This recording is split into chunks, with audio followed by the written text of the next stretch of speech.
Votre coup de cœur? Oui, alors mon coup de cœur était pour le. En fait, c'est un coup de chapeau plus qu'un coup de cœur pour le discours d'Emmanuel Macron hier à Kigali. Il m'est arrivé sur cette même antenne d'être parfois sévère avec la politique africaine du président de la République et certaines postures qu'il a pu prendre. Mais hier, je trouve qu'il a vraiment eu le ton juste et la bonne posture. Ton juste parce qu'il reconnaît une responsabilité qui est réelle, mais en même temps sans s'excuser, sans demander pardon, sans reconnaître de culpabilité. Et il n'y a pas de culpabilité. En revanche, reconnaître effectivement que dans le processus génocidaire, la France a pu avoir une certaine responsabilité parce qu'elle n'a pas pris la mesure de ce qui était en train de se jouer, mais que en même temps, c'était pas la France, c'était clairement François Mitterrand, c'était la cellule africaine de l'Élysée. Je trouve qu'il a eu le bon ton, qu'il a eu les bons mots, ça a été bien perçu. On est dans un processus de réconciliation compliqué avec Kigali. Il a franchi une nouvelle étape. Nicolas Sarkozy, le premier, s'était engagé sur cette voie en reconnaissant une grave erreur d'appréciation. C'était en 2010. Un aveuglement.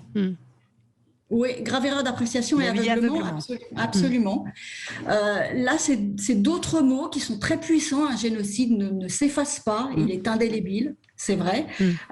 Ces mots ont été bien perçus. Et au-delà du ton juste, c'est aussi une relation qu'il est en train d'écrire. Je trouve que la relation avec Paul Kagame se situe sur un terrain très égalitaire. On a vu la photo, la manière dont ils se comportaient vis-à-vis l'un de l'autre. Et à mon avis, c'est cette relation égalitaire qu'il est important de bâtir avec l'Afrique aujourd'hui. On a beaucoup dit que François Mitterrand, s'il s'était trompé à ce point, c'était pour préserver les intérêts français dans un monde où la langue anglaise est en train de progresser aussi. Je pense que quelquefois, en préservant mal les intérêts français, on les torpille. Et finalement, en ayant la posture qu'a eu Emmanuel Macron hier, qui était une posture de plus grande humilité, On vous a perdu. Vous en pensez quoi, Rafik Lati? Parce que Geneviève, vous dites ça a été bien accueilli. Marine Le Pen, par exemple, elle critique une repentance perpétuelle. Non, mais même les victimes. De l'autre côté, on dit, les familles de victimes, on dit, on attendait des excuses. Donc, oui, vous aurez toujours des ultras. Oui. Est-ce que c'était une erreur d'aller là-bas? Il y aura toujours des jusqu'au-boutistes, mais grosso modo, ça a quand même été. Alors, j'ai un prisme d'analyse qui est différent. Quand j'écoute Geneviève, qui a lu le discours avec toutes les subtilités qu'il contient, je peux comprendre qu'elle puisse réagir de cette façon-là. Sauf que malheureusement, la géopolitique et la diplomatie sont parfois plus compliquées que ça. Ce que je crains, c'est que le message ultra simplifié qui a été envoyé à une partie des Africains, en tous les cas c'est comme ça que ça va être reçu ou interprété et manipulé, c'est la France vient de reconnaître sa responsabilité dans le génocide rwandais. Toute la propagande qui va être faite par certains régimes, notamment en Afrique, va porter cette idée-là. Et dans un moment où la France est en train de reculer en Afrique, où nous sommes défiés notamment par les Chinois qui sont en train d'instaurer un nouvel impérialisme chinois et avec la France qui est en train de reculer, je rappelle que le Gabon est sur le point de rentrer dans le Commonwealth, je trouve que c'est géopolitiquement dangereux d'envoyer ce tel signal qui sera, parce que malheureusement, les millions et centaines de millions de personnes qui vont recevoir ce message ne vont pas l'analyser comme vient de le faire Madame. Ils vont le faire de manière raccourcie.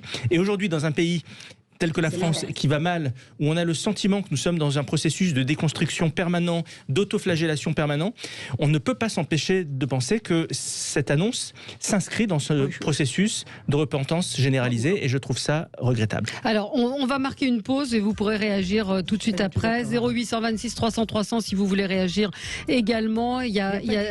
Vous allez le dire dans un instant. Avec vous sur Sud Radio pour les débats avec François Monboise, Geneviève Gotzinger, Rafik Smati et Florence Berthoud. Quelques mots encore, même si on pourrait y passer beaucoup de temps sur le Rwanda. Coup de cœur de Geneviève Gotzinger. Vous vouliez réagir, Florence? Je n'aurais pas fait un coup de cœur, mais je pense que le président Macron a eu le ton juste. Il ne reconnaît pas du tout de responsabilité. Il dit bien que la France n'a pas été complice. Il dit très exactement un rôle, une histoire, une responsabilité. C'est la réalité. Et le précédent président, vous l'avez avez rappelé, qui est allé au Rwanda, c'est Sarkozy. Qui faisait aussi de la réelle politique. La réalité, c'est que Kagame, qui n'est pas un saint, si vous me passez cette expression, parce que sur le terrain des droits de l'homme, on ne peut pas dire que ce soit extraordinaire au Rwanda, sauf qu'il a contribué à remettre sur les rails économiques une nation qui était exsangue, mais totalement exsangue. Souvenons-nous de la période post-94. Et que depuis 25 ans, le gouvernement français, on ne va pas faire toute l'émission là-dessus, mais le gouvernement français, héritage de la Mitterrandie, mais la Mitterrandie un peu fin de, c'est vrai, au crépuscule de la vie du président, a fait des grossières erreurs, a renvoyé un génocide, a envoyé dos à dos les Tutsis, les Hutus. Le bilan de tout ça, quand même, c'est que la porte d'entrée, qui est devenue une porte d'entrée majeure en Afrique, et le Rwanda, elle était totalement fermée. Voilà, elle était totalement fermée à la France. Et là, les relations diplomatiques reprennent, et évidemment on ne peut pas se contenter simplement d'avoir un ambassadeur. Il y a beaucoup de choses sur lesquelles il faut progresser, notamment le terrain des droits de l'homme, mais c'est certainement pas en fermant définitivement les portes. Mais qu'est-ce qu'on cherche, qu'est-ce qu'on veut, qu'est-ce qu'on cherche et qu'est-ce qu'on veut avec le Rwanda? Rétablir le dialogue pour avoir des relations plus normalisées sur le plan diplomatique, et bien sûr, il faut le dire, aussi sur le plan économique, et peut-être aller à un moment donné. Ça veut dire, ce que disait Rafik Mati, on s'assoit à la table d'un dictateur. C'est un renversement des valeurs qui est extrêmement pernicieux. Comprenez que un dictateur aujourd'hui raisonne comment il raisonne, par rapport de force. Là, qu'est-ce qu'on est en train de dire à Monsieur Kagame? S'il te plaît, accepte-nous, on a envie de discuter avec toi. C'est pas comme ça qu'on se comporte quand on est un pays puissant. Ça, c'est la première chose. Deuxièmement, louer le modèle économique du Rwanda et de Kagame.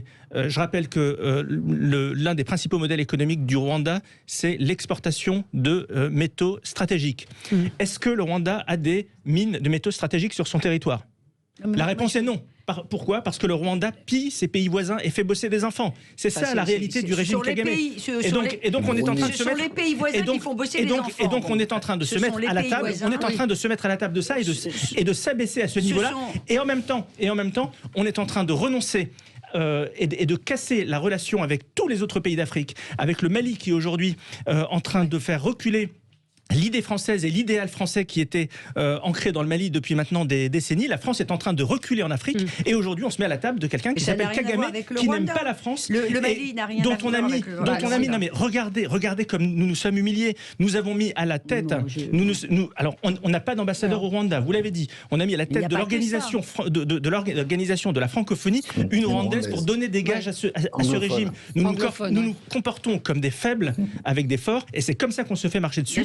Dans la géopolitique des puissances, on affirme sa puissance. En tout cas, ça fait 25 ans que la France se comporte comme des forts. Si vous voulez discuter en Afrique, si vous ne voulez discuter en Afrique avec des démocrates, vous n'allez pas discuter avec grand monde, parce qu'il n'y a quand même pas énormément de chefs d'État totalement démocrates, donc soyons quand même sérieux. Ensuite, je pense que la meilleure façon de préserver nos intérêts, c'est effectivement pas de la jouer mat à mort, mais alors certainement pas. Il faut quand même que vous voyez le niveau de déconnexion de l'opinion publique, des opinions publiques africaines avec la France. Est-ce que vous voulez les reconquérir ou est-ce que vous voulez les définitivement? Eh bien précisément, je prends le pari avec vous. Regardez les unes de la presse. Regardez les unes de la presse en Afrique dans les semaines qui viennent et vous allez voir le message qui va être envoyé. C'est la France qui a reconnu un génocide. C'est ça le message que vous allez voir dans la presse africaine. François, un mot? François Monboise? Ah oui, mais il y a eu génocide. Non, mais pardonnez-moi, il y a eu un génocide. Bah oui, il y a eu un génocide. On dit que la France reconnaisse un génocide. C'est quand même que la France est responsable du génocide. Non, mais que la France est responsable. Il y a eu un président de la République française qui parlait de double génocide et qui renvoyait dos à dos les Hutus. Bien sûr. Et on a cru à cette histoire-là. Il y a eu quand même 800 000 morts dans ce pays. 800 000 personnes mortes en 100 jours. Franchement, mais il y a eu un projet d'extermination d'un peuple. Mais la France n'est pas coupable, si? La France est coupable? Elle n'est pas coupable. Il a bien dit qu'elle n'était pas coupable. Simplement, elle n'a pas pris la mesure des choses. Elle a laissé faire. La France a eu une attitude très ambivalente. Voilà, c'est tout. Comme elle a dans d'autres pays, c'était peut-être une forme de réelle politique. Les gouvernements étaient pro. Et en particulier, encore une fois, François Mitterrand et le secrétaire général de l'Élysée, Védrine, qui est devenu après ministre des Affaires étrangères, étaient des pro-présence militaire, et justement pour défendre les intérêts de la France, il considérait que les Tutsis, je le rappelle, étaient pro-anglo-saxons. C'est aussi une des raisons de tout ce drame. Et donc, oui, comme ailleurs dans le monde, les Hutus au pouvoir ont été formés, comme ailleurs dans le monde d'ailleurs, ont été formés, ont été armés. Mais la France n'a pas été génocidaire et n'est pas responsable. Sauf que quand on refait l'histoire, pendant des années et des années, ce qu'on a raconté au peuple français et ce qu'on a raconté au monde, via des missions d'information, je le rappelle, la mission Kiles, via des rapports, le rapport Bruguère, pour ne citer que celui-ci, on a expliqué que c'était forcément les affreux, que ceux qui avaient fait le coup, c'était les affreux, c'était une frange. Voilà, on renvoyait dos à dos les Tutsis. Mais vous voyez, je regarde la revue de presse d'RFI, le grand quotidien rwandais dit il reste encore du travail à faire, il faudra plus qu'une visite présidentielle et des expressions d'intention, il faudra changer certaines attitudes, notamment en France, les colonialistes à l'ancienne qui vivent dans le passé et dominent encore... C'est une grande partie de l'Afrique qui pense ça. Hein, bien sûr. Une grande partie de l'Afrique post-coloniale qui pense ça. Il ne faut quand même pas se leurrer. Hein. Ouais.